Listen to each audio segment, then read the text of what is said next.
ഇതൊരു 50-60 വർഷം മുമ്പത്തെ കാര്യമല്ലേ പറയുന്നത്? ഒരു ലോറിയിൽ പോയാൽ ഒരു മാസം കഴിഞ്ഞിട്ടേ ഉള്ളൂ പിന്നെ തിരിച്ചു വരുള്ളൂ. 10 ഫലം 12 ഫലം എന്നൊക്കെ പറയാം. ഏകദേശം 2 കിലോ ഉണ്ടാവും എന്ന് പറഞ്ഞു. അവിടുന്ന് ഭക്ഷണം കഴിക്കാണ്ട് അവർക്കുള്ള ഭക്ഷണം വീട്ടിൽ നിന്ന് കൊണ്ടുവരിക ചെയ്യാം. ഇത് നേരെ തിരിച്ചാണ്. വായിച്ച് പറയും, ഞാൻ എത്ര തോനെ തേങ്ങ പൊളിക്കാൻ പറ്റുമോ അത്രയും പൊളിക്കാൻ. 2500 തേങ്ങ ഒരു ദിവസം എങ്ങനെയും പൊളിക്കായിരുന്നു അവിടെ. ഈ ഭക്ഷണം തന്നെ നമുക്ക് കാലിക്കട്ട് പരിവാറിൽ വന്നു കഴിഞ്ഞാലും കിട്ടുമോ? പക്ഷെ വായിച്ച് വിചാരിച്ച പോലെ അടുക്കള ആവാത്തിനെ കൊണ്ട് അവിടുന്ന് തൊട്ടടുത്തുള്ള CVAജിന്റെ പീടികയിലേക്ക് മാറിയെന്ന്. ആദ്യം വേറൊരു പണി ചെയ്യുന്ന ഒരാൾ അതിൽ നിന്ന് മാറി ഏട്ടൻ ഇതിലോട്ട് വന്നിട്ട് പിന്നെ ഫുൾ ലൈഫ് അതിൽ ഡെഡിക്കേറ്റഡ് ആയില്ലേ? പിന്നെ അങ്ങനെയാണല്ലോ 1 കിലോ 18 കഷ്ണാക്കിയിട്ട് പിന്നെ സാഗറിലൊക്കെ പിന്നെ അതേപോലെ തന്നെ അത് തന്നെയാണ് പിന്നെ സാഗറിലും തുടർന്ന് പോകുന്നത്. സീക്രട്ട് പുറത്തു വിടൂല എന്നാണ് തോന്നുന്നത്. എന്തോ സീക്രട്ട് ഉണ്ട്.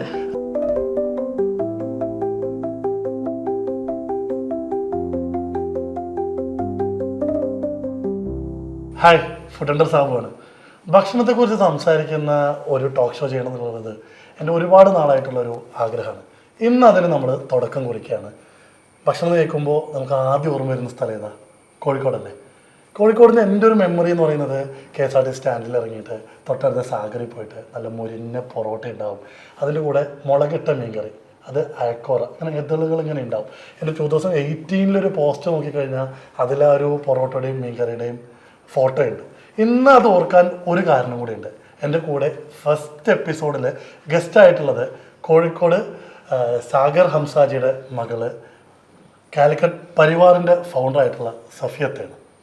സഫിയത്ത്, എന്താ വിശേഷങ്ങൾ? നല്ല വിശേഷം.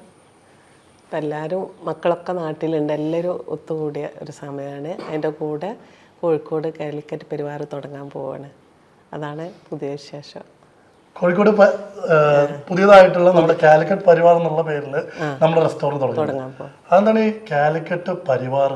വായിച്ച് ആദ്യമായിട്ട് തുടങ്ങിയത് പിന്നെ സീമന്തലാലിൻ്റെ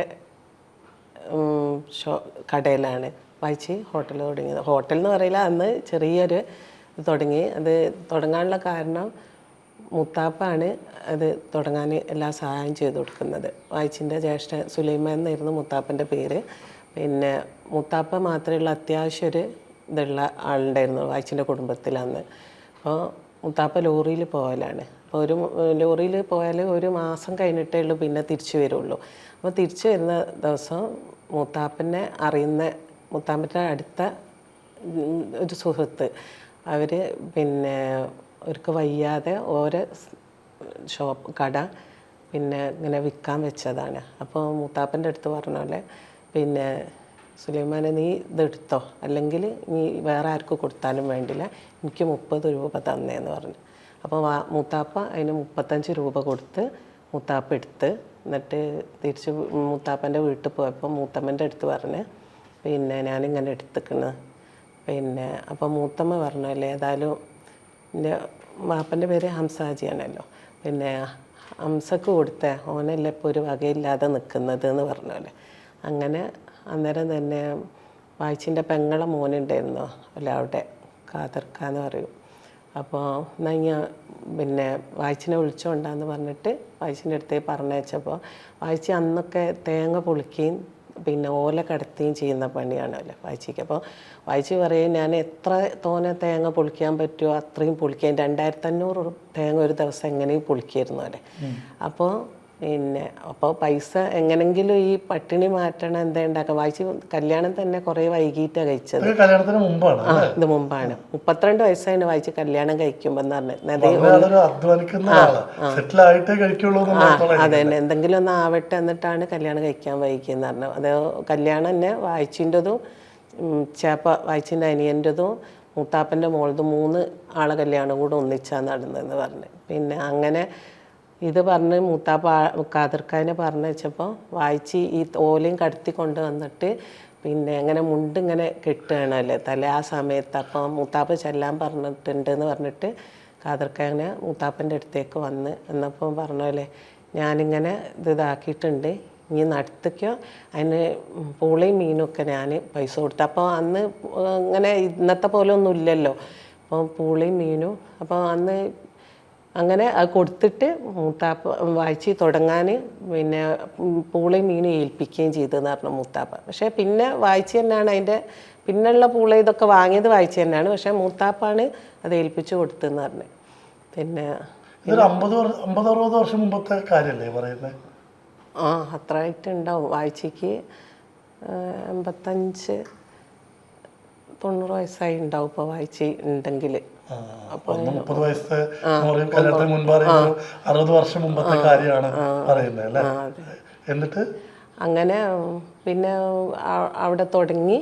അവിടെ പൂളയും മീനും മത്തിയാണോ അല്ലേ, മുളകിടും മീൻ, അതിൻ്റെ പഞ്ഞി എന്നാണ് പറയുക നമ്മൾ.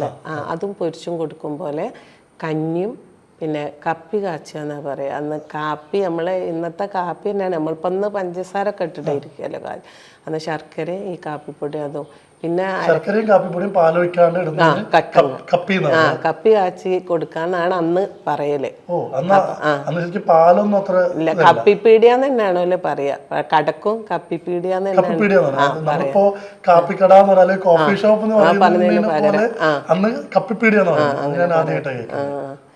അതിൽ കഞ്ഞി വെക്കും. പിന്നെ അപ്പോൾ അമ്മായിൻ്റെ മോനും അവിടെ സഹായത്തിനുണ്ട്, കാതർക്കായെന്ന് പറഞ്ഞ സാധാരണ കഞ്ഞി നെല്ലുത്തേരി ഇട്ടിട്ട് തേങ്ങാപ്പാൽ ഒഴിച്ച കഞ്ഞി. തേങ്ങാപ്പാൽ ഒഴിക്കും കഞ്ഞിയിൽ. അപ്പോൾ കായ് വായിച്ച് വരുമ്പോൾ വൈകുന്നേരം തന്നെ മീൻ വാങ്ങിയിട്ട് മഞ്ഞപ്പൊടി ഇട്ടിട്ട് തിളപ്പിച്ച് വെക്കുന്നത്. രാവിലെ ആണ് കറി നന്നാക്കി വെക്കുക. മുളകിട്ടത് തന്നെയാണ്.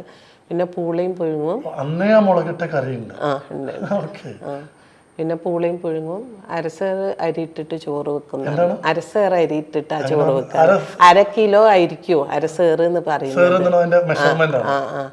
പിന്നെ അതേപോലെ പൂള അന്ന് ഫലം എന്നാ പറയാന്ന് പറഞ്ഞ് 10 ഫലം 12 ഫലം എന്നൊക്കെ പറയാം. ഏകദേശം 2 കിലോ ഉണ്ടാവും എന്ന് പറഞ്ഞ്. പിന്നെ ഈ 10 ഫലം എന്ന് പറയുമ്പോൾ അത് പിന്നെ പൈസ ഒക്കെ 4 ആണാന്നല്ലേ പറയാ. പിന്നെ നമ്മളെ മാതിരി ഇങ്ങനെ നോട്ടൊന്നും ഇല്ലല്ലോ. എനിക്കും കൃത്യമായിട്ട് അറിയില്ല, വായിച്ച് പറയുന്ന അറിവ് മാത്രമേ ഉള്ളൂ. ഇത്ര പൂളയും വെക്കും. പിന്നെ കഞ്ഞിയും ഈ മത്തി ഞാൻ പറഞ്ഞല്ലോ, മത്തിൻ്റെ പഞ്ഞി പൊരിക്കുകയും ചെയ്യും. അപ്പോൾ ആദ്യമൊന്നും അങ്ങനെ പോവൊന്നുമില്ല. ഇത് ഉണ്ടാക്കിയാൽ തന്നെ ബാക്കി വീട്ടിലേക്ക് കൊണ്ടുപോകും, ഇതിൻ്റെ ബാക്കിയുള്ള സാധനം എന്ന് പറഞ്ഞ്. പിന്നെ കുറച്ച് അവിടെ കച്ചവടം ചെയ്ത് പിന്നെ അവിടെ കുറച്ചൊക്കെ അത്യാവശ്യം കൂടുതലായി എന്നല്ല, എന്നാലും അവിടെ അടുക്കള ഒന്ന് നന്നാക്കണം തോന്നി. അങ്ങനെ അടുക്കള നന്നാക്കാൻ വായിച്ച് വേറെ ആളെടുത്ത് പൈസ ഏൽപ്പിച്ച. പക്ഷേ വായിച്ച് വിചാരിച്ച പോലെ ആ അടുക്കള ആവാത്തിനെ കൊണ്ട് അവിടുന്ന് തൊട്ടടുത്തുള്ള CVAജിൻ്റെ പീടികയിലേക്ക് മാറിയെന്ന്. പിന്നെ അവിടെ കച്ചവടം ചെയ്ത്. അപ്പോൾ പിന്നെ അവിടെ നല്ലോണം ലോറിക്കാരൊക്കെ വരൽ തുടങ്ങി. വായിച്ച് രാത്രിയാണല്ലോ ഈ ലോറിക്കാർ വരിക. അപ്പോൾ ആദ്യം കുറഞ്ഞ ആളൊക്കെ വരുള്ളൂ. പക്ഷേ വായിച്ച് വരുമെന്ന് വിചാരിച്ചിട്ട് രാത്രി മുഴുവൻ സുബിയെ അവൾ അവിടെ ഇരിക്കും.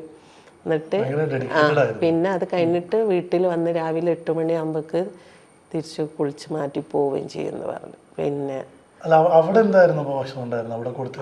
അവിടെ പിന്നെ അവിടെ കച്ചവടമൊക്കെ ഇതൊക്കെ അവിടെയും കൊടുത്ത്. പക്ഷേ പിന്നെ അവിടെ ആയപ്പോൾ പിന്നെ പത്തിരിയൊക്കെ കൊടുക്കാൻ തുടങ്ങി. അരിപ്പത്തിരി. അത് ഉമ്മൻ്റെ വീട്ടിൽ നിന്ന് വല്യമ്മച്ചി ആളാക്കിയിട്ട് ഒരു പത്തിരിപ്പൊടിയൊക്കെ വറുത്ത് കൊണ്ടുവന്നിട്ട് പിന്നെ പത്തിരിയും.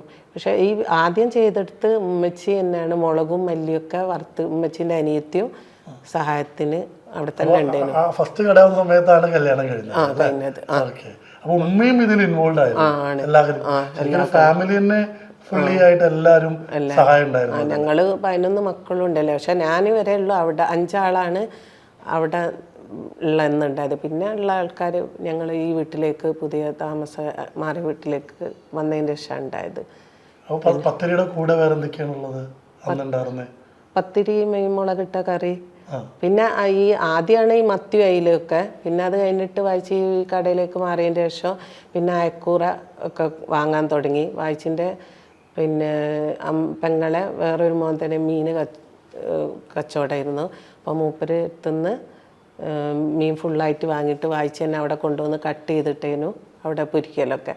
പിന്നെ വായിച്ച് കുറച്ചുകൂടി ഇതായപ്പോൾ ഈ മീൻ വായിച്ച് തന്നെ അന്ന് 1 കിലോ 18 കഷ്ണാക്കിയിട്ടാണ് അതിൽ കൊടുക്കുക. അപ്പോൾ വായിച്ച് തന്നെ അവിടുന്ന് കട്ട് ചെയ്തിട്ട് ഒരു ദിവസം അങ്ങനെ തന്നെ ആ ഫുൾ മീൻ അങ്ങോട്ട് തിരിച്ച് കൊടുത്തയച്ചു. എന്നിട്ട് ഇതേപോലെ ഇനി കട്ട് ചെയ്ത് കൊണ്ടുവരണം എന്ന് പറഞ്ഞത്. പിന്നെ അങ്ങനെയാണല്ലോ 1 കിലോ 18 കഷ്ണാക്കിയിട്ട് പിന്നെ സാഗറിലൊക്കെ പിന്നെ അതേപോലെ തന്നെ അത് തന്നെയാണ് പിന്നെ സാഗറിലും തുടർന്ന് പോകുന്നത്. പിന്നെ അന്ന് ഇങ്ങനെ ഓരോ നിർബന്ധങ്ങളുണ്ട്, ഓരോ കാര്യങ്ങൾ ഇതേപോലെ കൊടുക്കണം. അത്രയും വൃത്തിയിൽ കൊടുക്കണം, ഭക്ഷണം നല്ല ടേസ്റ്റ് ഉള്ളതേ കൊടുക്കാവൂ. പിന്നെ പരിവാർ തുടങ്ങിയല്ലോ, പിന്നെ അതിൻ്റെ ശേഷം അവിടെ കച്ചവടം ചെയ്തിട്ടാണ് പിന്നെ പരിവാർ തുടങ്ങുന്നത്. വേറെ സ്ഥലത്തോട്ട് മാറുന്നു. വേറെ സ്ഥലത്ത് അത് പരിവാർ വേറൊരാൾ നടത്തിക്കൊണ്ടിരുന്ന ഒരു സ്ഥാപനം നമ്മൾ വാങ്ങിയിട്ട് പിന്നെ അതിന് പരിവാർ പേര് കൊടുത്തിട്ട് പിന്നെ തുടങ്ങുക ചെയ്തിട്ട്. പരിവാർ എന്നുള്ളത് അപ്പൊ സത്യം പറഞ്ഞാല് വാപ്പച്ചി തുടങ്ങുന്ന അതിന് മുമ്പത്തെ കടകൾക്കൊന്നും പേരില്ല. കപ്പിക്കട എന്നൊക്കെ ആളുകൾ പൊതുവെ പറയുന്ന പേരുകളാണ്. ശരിക്കും നമ്മൾ എടുത്തിട്ട് ആദ്യമായിട്ട് വാപ്പ പേര് കൊടുത്ത് തുടങ്ങുന്ന സ്ഥാപനമാണ് പരിവാർ. അങ്ങനെയാണ് ഇപ്പൊ നമ്മളൊരു റെസ്റ്റോറന്റ് പുതിയതായിട്ട് തുടങ്ങുമ്പോ ഒരു പരിവാർ എന്നുള്ള പേരിലോട്ട് വന്നത്. അപ്പൊ നിങ്ങളെ ഓർമ്മകൾ എന്താണ്? ഏത് സമയത്താണ് ഈ പരിവാറിലോട്ട് വരുന്നത്? എന്തായാലും മറ്റേ സ്ഥലത്തൊന്നും ഉണ്ടാവില്ല. പരിവാർ എന്നുള്ള സമയത്ത് അപ്പോഴേക്കും നിങ്ങളായിട്ടുണ്ടല്ലോ. ഞാനും എൻ്റെ ജ്യേഷ്ഠത്തി ഞങ്ങൾ കുന്നമംഗലത്തെ സ്കൂളിൽ തന്നെ പഠിച്ചിരുന്നു 7ാം ക്ലാസ് വരെ. അപ്പോൾ ഉച്ചക്ക് ഞങ്ങൾ ഭക്ഷണം കഴിക്കാൻ ഇന്നും അവിടെ വരും, ഉച്ചക്കത്തെ ചോറ് കഴിക്കാൻ. ആ കാര്യമായിട്ടുള്ള ഓർമ്മ എന്ന് പറഞ്ഞാൽ അതാണ്. ഞങ്ങൾ എന്നും ഭക്ഷണം കഴിക്കാൻ വരുമ്പോൾ ഒരു ബസ്സിലൊരു ഡ്രൈവറും കണ്ടക്ടറും ഉണ്ടാവും എന്നും. ആ സമയത്ത് ഞങ്ങൾ അപ്പോൾ ഒരു നല്ല പ്രായമുള്ള ആൾക്കാരാണ്. അപ്പോൾ നമ്മളെ നല്ലോണം കളിപ്പിച്ച് പിന്നെ ഞങ്ങൾ അന്ന് വീട്ടിലൊന്നും ഇപ്പോൾ അങ്ങനെ തന്നെയാണ് ഇഞ്ചി വെളുത്തുള്ളി ഒന്നും കൂടുതൽ ഉപയോഗിക്കുന്ന കൂടുതൽ എന്നല്ല, ഇഞ്ചി വെളുത്തുള്ളി ഒന്നും അങ്ങനെ ഉപയോഗിക്കില്ല ഞങ്ങളെ വീട്ടിൽ. ഉമ്മയൊന്നും ഒന്നും ഉപയോഗിക്കില്ല. അതെങ്ങനെയാണെന്ന് വെച്ചാൽ നല്ല 1 കിലോ മീനാണെങ്കിൽ ഒരു 750 തക്കാളി ഉണ്ടാവും, പച്ചമുളക് തക്കാളി നല്ല മുളക് ഇടും, നല്ലോണം അപ്പോൾ മുളക് ഇടും. എന്നിട്ട് അത് നല്ലോണം വറ്റിച്ചിടും. പുതിയ മീൻ തന്നെ ഉണ്ടാവുള്ളൂ. വായിച്ച് അന്നൊക്കെ മീൻ അപ്പം വാങ്ങി വായിച്ച് തന്നെ കൊണ്ടുവരികയല്ലേ ചെയ്യുക. അപ്പം നല്ല ഫ്രഷ് മീനായിരിക്കും. പൊരിക്കൊന്നും വേണം, നമുക്ക് ആ കറി ഉണ്ടെങ്കിൽ നല്ല വലിയ കട്ടിയിൽ നല്ല പത്തിരിയും ചൂടും. ഉമ്മ പത്തിരി പരത്തി ചൂടുക ചെയ്യുക. കാരണം നമ്മൾ ഇന്നത്തെ പോലെ ഈ നോൺ സ്റ്റിക്കിലൊന്നും അല്ലല്ലോ, പത്തിരിച്ചട്ടിയിൽ തന്നെ മണ്ണിൻ്റെ അതിൽ ഇങ്ങനെ ചുട്ടിട്ട് എടുക്കുക. ഇപ്പോൾ ചട്ടി മാറി എന്നല്ലാണ്ട് ഉമ്മ എപ്പോഴും പത്തിരി പരത്തി ചൂടും. ആ പത്തിരിക്ക് നല്ല ടേസ്റ്റാണ്. നമ്മളെ ഈ പത്തിരി തിന്നുന്ന പോലെയല്ല, നല്ല വേവിച്ച് നെരിച്ചിട്ടാണ് എടുക്കുക. ഇപ്പം എല്ലാവരും നമ്മളിങ്ങനെ ഒന്ന് കാണാൻ നല്ല ഇതുണ്ടാവും, പക്ഷെ മറ്റേ കാണുമ്പോ ഒരു കറുപ്പ് ഇതൊക്കെ ഉണ്ടാവും. മടിയായല്ലോ, പണ്ടത്തെ പോലെയല്ല അത്രയും സമയം എടുത്തിട്ടാരും. കാരണം അന്ന് ഭക്ഷണം ഉണ്ടാക്കാൻ ഒരുപാട് സമയം എല്ലാവരും ചെലവഴിക്കുമായിരുന്നു. ഇപ്പോ അത്ര സമയം എന്നുള്ളതെല്ലാം ഇൻസ്റ്റന്റ് ആയാലും പെട്ടെന്ന് വേണം എന്നുള്ള ചിന്തയല്ല. പിന്നെ അതുമല്ല ഇപ്പോൾ നമ്മൾ പ്രസ്സിലല്ലേ, ഉമ്മ എപ്പോഴും പത്തിരി കുഴൽ വെച്ചിട്ട് പരത്തുക ചെയ്യും. അല്ല, ഇഞ്ചി വെളുത്തുള്ളി ഇല്ലാണ്ട് അപ്പൊ എങ്ങനെയാണ് ഈ തക്കാളിയും പച്ചമുളകും പിന്നെ മുളക് പൊടിയും ഇട്ട് ആദ്യം ഒന്ന് നല്ലോണം കുറച്ച് നേരം തിളപ്പിച്ചിട്ട് പിന്നെ മീനും ഇട്ടിട്ട് നല്ലോണം വറ്റിക്കുക ചെയ്യുക. മഞ്ഞൾപ്പൊടി ഉണ്ടാവും, മഞ്ഞൾപ്പൊടി ഇടും, മഞ്ഞളും. വേറെ സാധനം ഇഞ്ചി വെളുത്തുള്ളി ഒന്നും ഒരു പരിപാടിയില്ല, ഒന്നുമില്ല. അപ്പൊ പിന്നെ റെസ്റ്റോറന്റിലേക്ക് വന്നപ്പോഴോ? റെസ്റ്റോറൻറ്റൊക്കെ മാറിയപ്പോൾ പിന്നെ ഇപ്പോൾ സാഗറിലുള്ള കറിയിൽ ഇഞ്ചിൻ്റെ ഓർമ്മയിൽ ഇഞ്ചിയും വെളുത്തുള്ളി ഇടൂലെന്ന്, മുളകിട്ട കറിയിൽ. അപ്പൊ നിങ്ങള് അവിടുന്ന് ഇഞ്ചൊന്നും ഇല്ലാത്ത എന്നിട്ട് പരിവാറിന്ന് കഴിക്കുമ്പോ നമുക്ക് ആ ഇഞ്ചി കടിക്കും. അപ്പൊ ഞാനും ജ്യേഷ്ഠത്തിയും പോയിട്ട് ഈ വാഴ കഴുകി ഇങ്ങനെ, നമുക്ക് ആ ചോയ പറ്റൂലല്ലോ അന്ന്. അതൊരു രസമുള്ള ഓർമ്മയാണ്. അവര് കളിപ്പിക്കും, നമ്മൾ എന്നിട്ട് ഇങ്ങനെ തുപ്പാൻ പോണതൊക്കെ അവര് കാണുമല്ലോ. വീട്ടിൽ നിന്ന് നമ്മളത് കഴിച്ച് ശീലിച്ചിട്ടേ ഇല്ല. പിന്നെ അവിടുന്നാണ് പിന്നെ സാഗറിലോട്ട് വരുന്നത്. സാഗറിലാവുന്ന സമയത്ത് നിങ്ങൾ സാഗറിൽ പോയിരുന്നില്ലേ? സാഗറില് പിന്നെ ഞാൻ 8ാം ക്ലാസ് മുതൽ അവിടെ പഠിച്ചത്, BM. അപ്പോൾ പിന്നെ അവിടുന്ന് ഉച്ചക്ക് ഭക്ഷണം അങ്ങോട്ട് കൊണ്ടുവരിക. പിന്നെ വൈകുന്നേരം അവിടെ വന്നാൽ 4 മണിയാകുമ്പോൾ സ്കൂൾ വിടും. പിന്നെ വായിച്ച് അല്ലെങ്കിൽ ആരെയും പോരുന്നവരുണ്ടെങ്കിൽ അല്ല ചിലപ്പോൾ വായിച്ചിൻ്റെ കൂടെ തന്നെ തിരിച്ചു പോരുക. അപ്പോൾ അവിടെ അതുവരെ ഇരിക്കും, വായിച്ച് തന്നെ ഭക്ഷണം എടുത്തരും. വൈകുന്നേരം വന്നാൽ പിന്നെ പൊറാട്ട വായിച്ച് തന്നെ ഒന്ന് ചുട്ട് നല്ലോണം നെരിച്ചൊക്കെ ഇതാക്കിയിട്ട് കൊണ്ടുതരും. പിന്നെ ചായയും വായിച്ചും ഒപ്പം അന്നേരം എടുത്ത് വന്നിട്ട് ചായ കുടിക്കും. പിന്നെ ആ വായിച്ച് വരുന്നവരെ അവിടെ ഇരിക്കുക ചെയ്യുക മിക്ക ദിവസവും. പിന്നെ അപ്പോൾ അവിടെ എന്ന് പറഞ്ഞാൽ വായിച്ച് അത്രയും വൃത്തിയിൽ എന്ത് കാര്യത്തിനും വായിച്ച് ഭയങ്കര ചിട്ടായിരുന്നു. അപ്പോൾ നമ്മളിപ്പോൾ ഞാൻ ഇങ്ങനെ വിചാരിക്കും, വായിച്ച് ഇവിടുന്ന് വീട്ടിലാവുമ്പോൾ കുന്നമംഗലത്ത് നിന്ന് ഉച്ചക്ക് ഇപ്പോൾ ഒരു വണ്ടി പോയി ഉണ്ടാവും, അത് കഴിഞ്ഞ് വേറൊരു വണ്ടി ചിലപ്പോൾ വരാനൊരു 10 മിനിറ്റൊക്കെ ഉണ്ടാവുള്ളൂ. അപ്പോൾ വായിച്ച ഒന്നും കാത്തുക്കൂല. വായിച്ചയ്ക്ക് ഒരു ഡ്രൈവറോ അതൊന്നും ഇല്ലേനു, ടാക്സി വിളിക്കുക ചെയ്യുക. അപ്പോൾ ഞാൻ വിചാരിക്കുന്നത് എന്താ വായിച്ച് കത്തുന്നാൽ പോരെ, വെറുതെ എങ്ങനെ. അപ്പോൾ ഞാൻ അവിടെ എത്തിയാൽ അത്രയും കാര്യങ്ങളുണ്ടെന്നാണ് വായിച്ച് പറയാം. വായിച്ച് എല്ലാ സ്ഥലത്തും വായിച്ച് എന്തായാലും ഇപ്പം ഇങ്ങനെ ഇരിക്കുകയാണെങ്കിലും വായിച്ച് എല്ലാം കാണുന്നുണ്ടാവും, എല്ലാം അറിയും വായിച്ച്. അത്ര ശ്രദ്ധ, എന്നെ ഒന്നിനും മടിയില്ലല്ലോ, വേഷം ഒടിക്കും എല്ലാം ഉണ്ട്. വായിച്ച് എല്ലാ നല്ല വെയിറ്റുള്ള എല്ലാ സാധനങ്ങളും ചെമ്പ് ചോറൊക്കെ എടുത്ത് ഊറ്റി എല്ലാ പണിയും ചെയ്യുന്നതല്ലോ വായിച്ച്. നിർബന്ധമായിരുന്നു വൃത്തിയുള്ള ഭക്ഷണം, ടേസ്റ്റ് കൊടുക്കാൻ. നിങ്ങൾ എവിടെ പോയി കച്ചവടം ചെയ്താലും കച്ചവടം കിട്ടും, നല്ല ഭക്ഷണം കൊടുത്താൽ. അങ്ങനെ വായിച്ച് പറയാം. മോശമായ ഭക്ഷണോ അല്ലെങ്കിൽ അങ്ങനത്തെ ഒന്നും നേരം വൈകിട്ട് ഒരു ചൂടാക്കി കൊടുക്കാനോ അല്ലെങ്കിൽ അതിനൊന്നും സമ്മതിക്കില്ല. നിങ്ങൾ കഴിക്കുകയാണെങ്കിൽ എവിടുന്നേ കഴിക്കാവുന്ന പറയാം, പുറത്തൊന്നും പോയിട്ട് ഭക്ഷണം കഴിക്കരുത് നമ്മളോടൊക്കെ പറയും. പിന്നെ പുറത്ത് പോയിട്ട് ഭക്ഷണം കഴിക്കുക, ഓരൊക്കെ എന്തെങ്കിലും ചേർത്തിട്ടുണ്ടാവും പഴയ അങ്ങനെ പറയാ. അത് കടികൾ ഇങ്ങനത്തെ ഒരു സാധനം ഒന്നും വാങ്ങി കഴിക്കാൻ നമ്മളെ സമ്മതിക്കില്ല. നമ്മളെ കടയിൽ കഴിക്കുക, നമ്മളെ വീട്ടിലും കടയിൽ നിന്ന് കൊണ്ടുവന്നിട്ട് തന്നെയാണ് ഭക്ഷണം കഴിക്കുക. സാധാരണ എല്ലാരും ഈ റെസ്റ്റോറന്റിൽ ഉള്ളവര് അവിടുന്ന് ഭക്ഷണം കഴിക്കാണ്ട് അവർക്കുള്ള ഭക്ഷണം വീട്ടിൽ നിന്ന് കൊണ്ടുവരിക ചെയ്യാം. ഇത് നേരെ തിരിച്ചാണ്. വീട്ടിലേക്ക് അന്ന് കുറെ എത്ര കാലങ്ങളായി വീട്ടിലേക്ക്, ഇപ്പോൾ അങ്ങനെ തന്നെയാണ് ഭക്ഷണം കൊണ്ടുവരിക ചെയ്യുക. അതായത് വീട്ടില് ഭക്ഷണം ഉണ്ടാക്കാണ്ട് റെസ്റ്റോറന്റിൽ ഭക്ഷണം കൊണ്ടുവരിക. അപ്പൊ അതായത് നമുക്ക് ഉറപ്പായിട്ട് നമുക്ക് അത്രയും വിശ്വാസമാണ് അത്. നമ്മള് വീട്ടിൽ നമ്മളൊരു ഭക്ഷണം ഉണ്ടാക്കുന്നത് അതേപോലെ തന്നെയാണ്. ആദ്യമൊക്കെ രാവിലെ ഉച്ചക്കും വൈകുന്നേരം കൊണ്ടുവരേനും, രാത്രിയൊക്കെയുള്ള വൈകുന്നേരം തന്നാലും ആ സമയം. ഇപ്പം പിന്നെ അത്ര ആളുകളില്ലാത്തതും കൊണ്ട് രാവിലെ ഉച്ചക്കും ഉള്ളത് ഇല്ല, രാത്രി കൊണ്ടുപോകും. ഇപ്പോഴും ഉമ്മക്ക് ഉള്ള ഭക്ഷണം അങ്ങോട്ട് കൊണ്ടുപോവുക. ഭക്ഷണത്തിൽ ഇപ്പോൾ സാധാരണ ഇപ്പോൾ റെസ്റ്റോറൻ്റ് ഒക്കെ നടത്തുമ്പോൾ എന്തെങ്കിലും ഒരു ഭക്ഷണം കേടായി കഴിഞ്ഞാലോ അല്ലെങ്കിൽ ചെറിയൊരു മിസ്റ്റേക്ക് വന്നു കഴിഞ്ഞാൽ അതൊക്കെ പരിഹരിച്ച് കൊടുക്കുകയാണ് ചെയ്യുക. വായിച്ച് ഞാൻ ഒരു ദിവസം അവിടെ ഇരിക്കുമ്പോൾ പിന്നെ മീൻമുളക് ഇട്ടതാണ്, വലിയൊരു ചെമ്പിലാണ്, ഒരു 10-15 കിലോൻ്റെ ചെമ്പ്.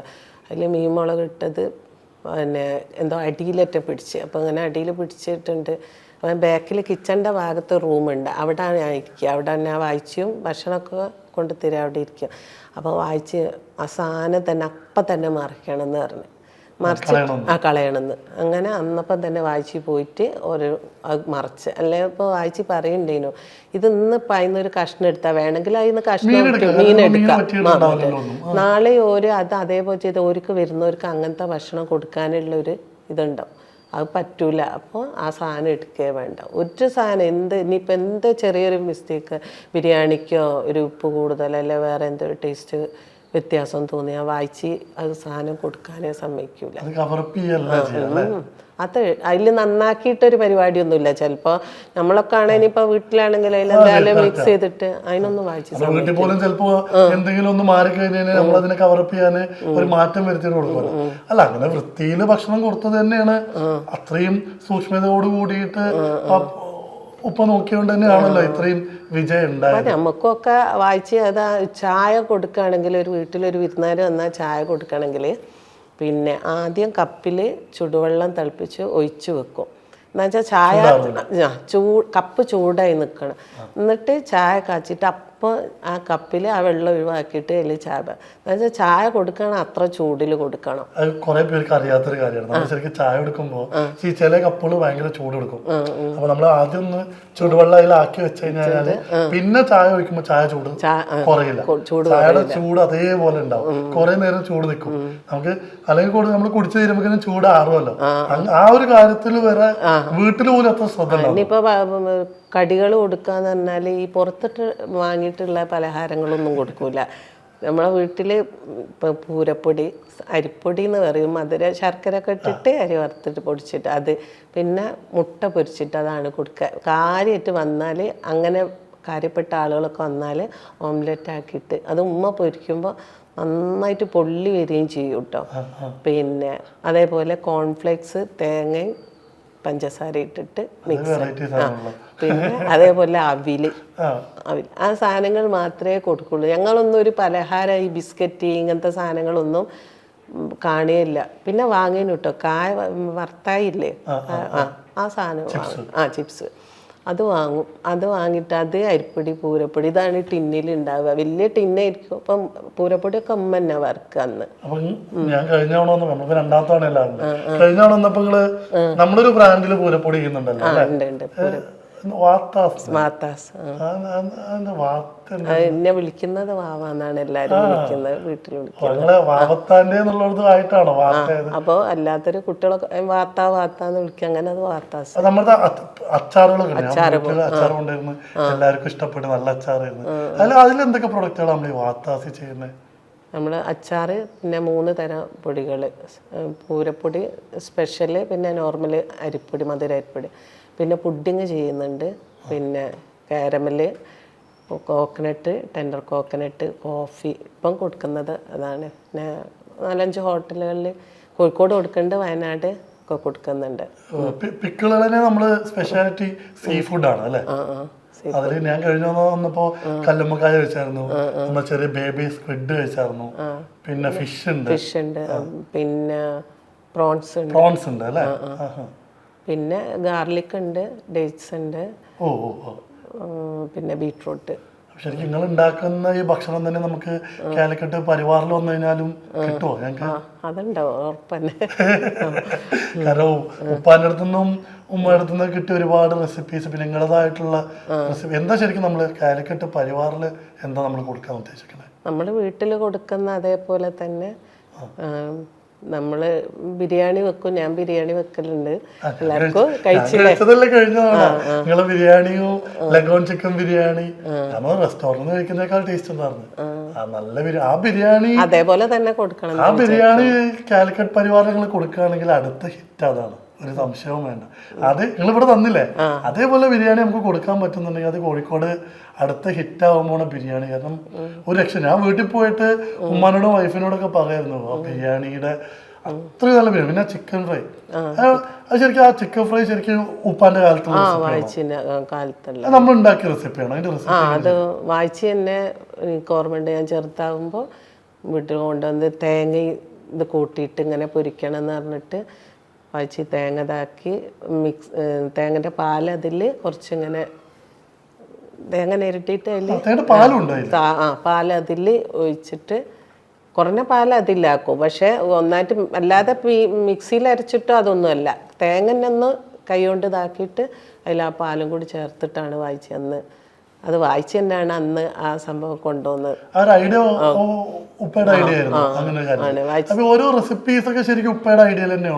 കുറേ വായിച്ചാണേൽ ഞാൻ പറയുമ്പോൾ സ്മെല്ല് ചെയ്തിട്ട് വായിച്ച് ഉപ്പും മുളകും അതിൻ്റെ എന്തേ കുറവുകളൊക്കെ ഉണ്ടേ പറയുന്നു. സത്യം പറഞ്ഞാല് ആ ഒരു ബാക്ക്ഗ്രൗണ്ട് ആദ്യം വേറൊരു പണി ചെയ്യുന്ന ഒരാൾ അതിൽ നിന്ന് മാറി ഏട്ടൻ കാരണം ഇതിലോട്ട് വന്നിട്ട് പിന്നെ ഫുൾ ലൈഫ് അതിൽ ഡെഡിക്കേറ്റഡ് ആയില്ലേ.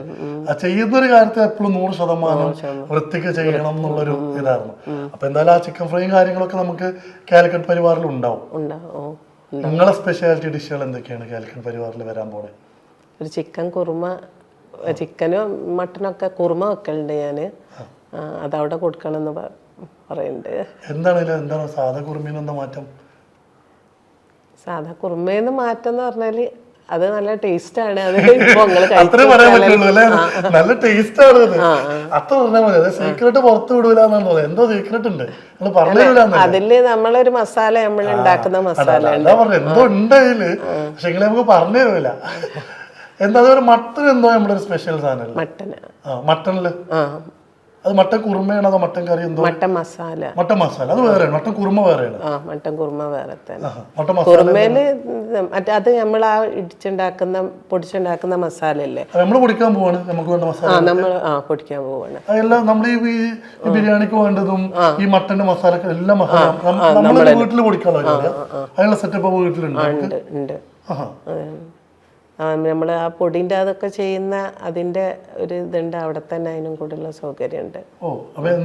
ഒരു മസാല നമ്മൾ ഉണ്ടാക്കുക. അത് നമ്മൾ തന്നെ മല്ലിമുളകൊക്കെ കഴുകി വറുത്തിടിച്ചിട്ട് അതിൽ എല്ലാ ഏലക്കായ് പട്ട അങ്ങനെയുള്ള സാധനങ്ങളൊക്കെ കൂട്ടിയിട്ട് ആ മസാലയാണ് നമ്മൾ ഇതിന് ഉപയോഗിക്കുന്നത്, ഈ മട്ടൻ മസാലക്കും. പിന്നെ അതുകൊണ്ട് നമ്മളെ ബിരിയാണിക്കുള്ള ഗരം മസാലയൊക്കെ നമ്മൾ തന്നെ ഉണ്ടാക്കുക ചെയ്യുക. കംപ്ലീറ്റ് നമ്മളെ റെസ്റ്റോറൻറ്റിക്ക് കാലിക്കറ്റ് പരിവാർക്ക് വേണ്ട എല്ലാ സംഗതികളും നമ്മൾ തന്നെ പൊടിച്ചുണ്ടാക്കുന്ന മസാല. അത് സഫിയത്തിൻ്റെ മേൽനോട്ടത്തിലായിരിക്കും ബിരിയാണിയൊക്കെ ആണ്. അവിടെ കാണുക അല്ലേ? ഞാൻ പറഞ്ഞേ അത്രയും കഴിച്ചിട്ട് ആ ബിരിയാണി ചിക്കൻ ഫ്രൈ ഞാനന്ന് കഴിച്ചതിന് കണക്കില്ല. ഇന്നെന്ത് ബിരിയാണി, ഇന്നെന്താണ് നമുക്ക് കൊടുത്തിട്ടുള്ളത്? ഇന്ന് ഫിഷ് ബിരിയാണി. എന്ത് ഫിഷാ? അയ്യോ, ഇങ്ങനെ വേഗം ഒന്ന് തീർന്നിട്ട് വേണം നമുക്ക് ആ ബിരിയാണിക്ക് പോകാൻ. അപ്പൊ ചിക്കൻ ഫ്രൈ ഇല്ല ഇന്ന്? ഓ, ചിക്കൻ ഫ്രൈ ഉണ്ട്. അതന്ന് പൊരിച്ച പോലെ തന്നെ. പിന്നെ നമ്മുടെ അച്ചാറുകളൊക്കെ ഇല്ലേ? അന്ന് ഞാൻ കഴിച്ചിട്ടൊക്കെ ഇതായിട്ട് ഞാൻ പിന്നെ കൊണ്ടുപോയി. അന്ന് കഴിച്ച ബാക്കിയായിട്ട് എനിക്ക് ഇഷ്ടപ്പെട്ടിട്ട് 3-4 പിക്കിള് കൊണ്ടുപോയി. ഞാൻ കഴിച്ചപ്പോൾ നല്ലതായിരുന്നു. അല്ലാണ്ട് ഞാനത് നമ്മുടെ മഞ്ജു വാര്യർക്ക് കൊണ്ടുപോയി കൊടുത്തു. അവർക്ക് ഞാൻ ആ പിക്കിള് ഞാൻ ഒരു ഷൂട്ട് ഉണ്ടായിരുന്നു. അപ്പൊ എനിക്ക് കഴിച്ച് ഇഷ്ടപ്പെട്ടവർക്ക് സീ ഫുഡ് ഭയങ്കര ഇഷ്ടമാണ്. അപ്പൊ ഞാൻ കഴിച്ചിട്ട് എങ്ങനെയുണ്ടെന്ന് വെച്ചപ്പോൾ ഇഷ്ടപ്പെട്ടു, നല്ലതായിരുന്നു എന്നാ പറഞ്ഞത്. പിന്നെ അത് കഴിഞ്ഞ് അതിന് ശേഷം കോഴിക്കോട് വന്നപ്പോൾ ഞാൻ നിക്കേനെ വിളിച്ചിട്ട് 10 അച്ചാർ ഓർഡർ ചെയ്തായിരുന്നു. 10 അച്ചാർ, അന്നൊന്ന് 5 എല്ലുമുക്കായും 5 സ്ക്വിഡാണോ പ്രോൺസ് എന്തോ പറഞ്ഞിട്ട് നമ്മളെ ഫ്രണ്ട്സ് കോയമ്പത്തൂരിൽ വന്നിട്ടുണ്ടായിരുന്നു. അവർക്ക് പുഡിങ്ങിന്റെ കൂടെ തന്നെ പിന്നെ ജ്യൂസ് മറന്നു, ജ്യൂസും കൂടി ചെയ്യുന്നുണ്ട്. ക്യാരറ്റ്, ബീട്രൂട്ട്, പിന്നെ മിൽക്ക് ശർബത്തും നോർമൽ പ്യൂർ ജ്യൂസ് തന്നെ. Pure juice. അതിൽ നട്ട്സ് ചേർക്കും, ചേർക്കുന്നുണ്ട്. നമ്മുടെ റെസിപ്പിയാണ്. ഇതെല്ലാം കാലിക്കറ്റ് പരിവാറിലും കൊണ്ടുവരുന്നുണ്ടോ? ഉണ്ട്. അത് അവിടെ കിട്ടും, നമ്മളെ സാധനം അവിടെ കിട്ടും. അത് തന്നെ. അത് ബ്രേക്ക്ഫാസ്റ്റ് മുതലുണ്ടോ? എങ്ങനെയാണ് നമ്മൾ ഉദ്ദേശിക്കുന്നത്? ബ്രേക്ക്ഫാസ്റ്റിന് എന്തൊക്കെയാ കൊടുക്കണേ? രാവിലെ പത്തിരി, പുട്ട്, വെള്ളപ്പം, കപ്പ, പാൽക്കപ്പ. അപ്പൊ ഇതിനൊക്കെ കറികൾ എന്താണ്? നമ്മുടെ നാടൻ സംഭവങ്ങൾ, നിങ്ങളെ സ്പെഷ്യൽ ആയിട്ടുള്ള മീൻ കറികളും ബീഫൊക്കെ ഉണ്ടാവില്ല? മീൻകറി, ബീഫൊക്കെ ഉണ്ടാവും. പിന്നെ അതേപോലെ മട്ടൻ മസാല ഉണ്ടാവും. പിന്നെ അതേപോലെ മധുരക്കിഴങ്ങ്, ചേമ്പ്, ഇതൊക്കെ കൊടുക്കാൻ വിചാരിക്കുന്നു. അത് നന്നായിരിക്കും. നമുക്ക് സത്യം പറഞ്ഞാൽ നമ്മുടെ ഫാമിലി റെസിപ്പീസ് ആണ് കാര്യമായിട്ടുള്ളത്. പക്ഷെ നാടൻ മാത്രമാണോ അതോ ഈ ചൈനീസും അൽഫാമും തന്തൂറൊക്കെ ഉണ്ടോ? അപ്പൊ ശരിക്കും മൾട്ടി ക്യൂസിൻ ആണ് ഉദ്ദേശിക്കുന്നത്. അതായത് നമ്മള് എല്ലാ തരം ആളുകൾ, നമ്മുടെ നാടൻ മാത്രം ഒതുങ്ങി നിൽക്കാണ്ട് എല്ലാ തരം ആളുകൾക്കും എല്ലാ ഭക്ഷണം. ഇപ്പൊ ഒരു ഫാമിലി ആയിട്ട് വരുമ്പോൾ എല്ലാവർക്കും നാടൻ മാത്രം മതിയാവില്ലല്ലോ. ചിലർക്ക് കുട്ടികളൊക്കെ വരുമ്പോൾ ചിലപ്പോൾ ഫ്രൈഡ് റൈസ് കഴിക്കണം എന്നുണ്ടാവും. നമ്മളെല്ലാവർക്കും വേണ്ടതുണ്ട്. പിന്നെ നമ്മുടെ വീട്ടിൽ നിന്നുള്ള റെസിപ്പീസ് ഉണ്ടാവും. അത് ഉപ്പൻ്റെ റെസിപ്പീസ് വീട്ടിലെങ്ങനെയാണ് ശരിക്കും നിങ്ങൾ ഇപ്പം പരിവാർ എന്നുള്ളൊരു പേരും കൂടെ നോക്കിയാണ്ടാണ്. പരിവാർ എന്ന് പറയുമ്പോൾ ഒരു ഫാമിലിയാണ്, ഫാമിലിയുടെ ഒത്തുചേരാണ്. ഈ കുക്കിംഗ് പരിപാടികളൊക്കെ നമ്മൾ വീട്ടിലുണ്ടാവും. വീട്ടിലുണ്ട്. ചെറിയ മോൻ നന്നായിട്ട് കുക്ക് ചെയ്യും. മോൻ കുക്ക് ചെയ്യും? മോൻ നല്ലോണം കുക്ക് ചെയ്യും. പിന്നെ രണ്ടാമത്തെ ആളാണ് നന്നായിട്ട് ടേസ്റ്റ് പറയുന്ന ആള് മോന്. രണ്ടാമത്തെ മോനും ചെറിയ മോളും നമ്മളെ ആൾക്കാരാ. കുക്ക് ചെയ്യല്ല, എന്നിട്ട് കുറ്റം പറയുന്ന ആൾ കുറ്റം പറയാം. അല്ല, കുറ്റം തന്നെ. എന്ത് ചെറിയൊരു പോരായ്മ ആണെങ്കിലും ഒരു അപ്പൊ ഭക്ഷണം കഴിക്കാൻ വന്നാല് അതുമ്മല്ലല്ലേ ഉണ്ടാക്കിയ എന്താ അങ്ങനെ പറയും. വേറെ മനസ്സിലാവും. എല്ലാവർക്കും എന്ത് പോരായ്മ ഉണ്ടേലും പറയുക. അങ്ങനെ ഇനിയിപ്പോൾ ഞാൻ അല്ലാതെ അച്ചാർ, ഇത് ഹോട്ടലിൻ്റെ പറഞ്ഞതിൻ്റെ കൂടെ അച്ചാറിൻ്റെ പറഞ്ഞല്ലോ, അതിൽ തന്നെ ചെറിയ എന്തെങ്കിലും പോരായ്മ ആണേലും വായിച്ച് പറയുന്ന അതേപോലെ തന്നെ രണ്ടാമത്തെ മോന് അനക്കം അങ്ങോട്ട് വിടാൻ പറ്റിയല്ല സമയം. ഞാൻ വീട്ടിൽ ഏറ്റവും അടി ഉണ്ടാവും അങ്ങനെയാണ്. ഉമ്മനെ കാര്യമായിട്ട് ഉണ്ടാക്കും. എനിക്കാണെങ്കിൽ ഒരാൾ ഭക്ഷണത്തിന് ചോദിച്ചു കഴിഞ്ഞാല് ഞാൻ ഇഷ്ടപ്പെട്ടില്ലെങ്കിൽ ഇഷ്ടപ്പെട്ടില്ല എന്ന് പറയും. അപ്പൊ നിങ്ങൾക്ക് ഫീൽ ആവില്ല അങ്ങനെ പറയുമ്പോ? ഞാൻ എനിക്കും നന്നാക്കാലോ, ഒന്നുകൂടി നന്നാക്കാലോ, പറഞ്ഞാലല്ലേ നമുക്ക് എന്താ പോരായ്മ ഉണ്ട് ശരിയാക്കാൻ പറ്റും. ഫീൽ ചെയ്യൂല. അവൻ പറയുന്ന നല്ലതാണെങ്കിൽ അതും പറയൂ. ഉമ്മ ഇങ്ങനെ പറയൂ, ഉമ്മ ഇങ്ങനെ എത്ര ടേസ്റ്റ് ഉള്ളത് തന്ന് പഠിപ്പിച്ചിട്ടാണ് ഞങ്ങൾക്ക് എവിടെയും പോയിട്ട് പറ്റാത്തതെന്ന്. അങ്ങനെയുണ്ട് അല്ലേ? കാരണം നിങ്ങൾ ഈ പറഞ്ഞ പോലെ ഒരു കുറ്റം പറയുമ്പോഴും നമ്മൾ അടുത്ത തവണ ഉണ്ടാക്കുമ്പോൾ അതിനേക്കാൾ നന്നാക്കിയിട്ട് ഉണ്ടാക്കി കൊടുക്കുമ്പോൾ ഇതാണല്ലോ. അപ്പൊ ചോറിന്റെ കൂടെ ഉച്ചക്ക് എന്താ ചോറും സ്പെഷ്യലൊക്കെ എന്തൊക്കെയാണ് അമ്മ? ചോറിന്റെ കൂടെ 3 തരം മീൻ കറികളുണ്ട്. ഒന്ന് തേങ്ങരച്ച മീൻ കറി, പിന്നെ ഒന്ന് മീൻ മുളക് ഇട്ടത്, പിന്നെ ചെമ്മീൻ വറുത്തരച്ച കറി. ചോറിന്റെ കൂടെ തന്നെ 3 മീൻ കറികൾ. 3 മീൻ കറി. പിന്നെ ആളുകൾക്ക് വേറെ ഒന്നും പറയണ്ട, ഇതോടെ തീരുമോ? വേറെ സ്പെഷ്യലായിട്ട് എന്തൊക്കെ മീനുകള് ഫ്രൈകളൊക്കെ ഉണ്ടോ? ഫ്രൈ എല്ലാം ആഗോലി പൊരിച്ച കുറ, അത് ലൈവായിട്ട് തന്നെ കൊടുക്കുന്നത്. അല്ലല്ല, പിന്നെ വായിച്ച കോഴിക്കോട് ആദ്യമായിട്ട് ലൈവ് കൊണ്ടുവന്ന് തന്നെ വായിച്ചാണല്ലോ. പത്തിരി, മീൻ പൊരിച്ചതൊക്കെ ലൈവായിട്ട് കൊടുക്കുന്ന പരിപാടി വായിച്ചയാണ് കൊണ്ടുവന്നത്. പിന്നെ നമ്മളും ആ ഒരു തന്നെ കീപ്പ് ചെയ്ത് കൊടുക്കണമല്ലോ അല്ലേ. പിന്നെ ബാക്കി നമ്മുടെ പലഹാരങ്ങളും കാര്യങ്ങളൊക്കെ ഉണ്ടാവോ? നമ്മുടെ ഇപ്പം വന്നപ്പോൾ നല്ലൊരു കായ്പോളയൊക്കെ തന്നിരുന്നു. അപ്പോൾ അതുപോലെ നമ്മളെ പലഹാരങ്ങളും കൊടുക്കുന്നുണ്ട്. അപ്പോൾ ഓരോ നേരത്തും നമ്മുടെ കോഴിക്കോടിൻ്റെതും നമ്മുടേതായിട്ടുള്ള ഒരുപാട് സ്പെഷ്യൽ സംഗതികൾ ഉണ്ടാവും. എന്തായാലും കാലിക്കറ്റ് പരിവാറിന് എല്ലാ വിജയാശംസകളും. അപ്പം ഞാൻ പറഞ്ഞ പോലെ മറക്കരുത്, എനിക്ക് വീട്ടിൽ വന്നപ്പോൾ തന്ന അതേ ബിരിയാണിന് അവിടെയും തരണം. തീർച്ചയായിട്ടും ആ ബിരിയാണി ഇനി കാരണം വീട്ടിലെപ്പോഴും വരാം, അല്ലെങ്കിൽ ഞാൻ വീട്ടിലെപ്പോഴും വരും. അപ്പോൾ നല്ല ബിരിയാണി വരികയാണെന്നുണ്ടെങ്കിൽ അവിടെ വന്നാൽ മതിയല്ലോ. എന്തായാലും ഒരുപാട് സന്തോഷം കാണാൻ പറ്റിയില്ല, ഇത്ര നേരം സംസാരിക്കാൻ പറ്റിയില്ല, ഇപ്പം ഇത്ര അധികം കഥകൾ ഉണ്ടായിരുന്നു എന്നുള്ളത് അറിയാൻ പറ്റിയില്ല, അതിലേറെ സന്തോഷം. എന്തായാലും കാലിക്കറ്റ് പരിവാർ തുടങ്ങിയിട്ട് അവിടെ ഭക്ഷണം കഴിക്കുമ്പോൾ കാണാം. ആയിക്കോട്ടെ. എന്തായാലും താങ്ക് യു.